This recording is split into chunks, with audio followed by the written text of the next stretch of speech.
ubwa mbere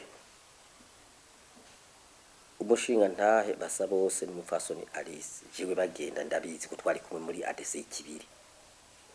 bagenda bari bagiye muri Tanzania sinzi ibintu ariko baracuruza sinzi ibintu bakorayo niyo baba ntibagiye bahunze muri ibi bya mu mwaka wa 2015 kika niyo baba bavayo mbe bashagenda muri Panama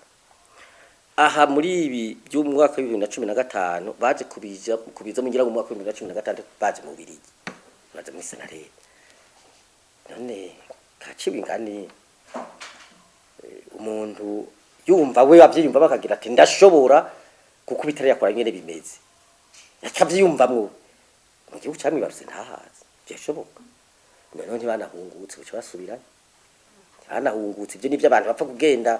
ugasanga leta baciye bagiye babaja ko ngo bararonse intuze ngo ico bazokoresha ugasanga abandi nabo ngo badutaye hatari navyo mwene ibyo byamaho muri mwene ibi by'ibiganiro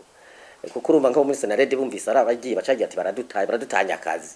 abantu nabo bacagira ati tuzoca tubikoresha tuvuye ko amara umutekano byabonetse urumva ni bya bindi by'amayeri nyene byamabiri mu migwi hirya no hino jewe nibaza ko atana kimwe bishobora kwica ibyo nta na kimwe kuko barafise uburenganzira bwo kuza ngaha bagasubirayo kuko mbona natwe bitwana no mwese wo muba yiko ukarindira ko wumvise mugabo umutima utarabikurikira ukaburagumye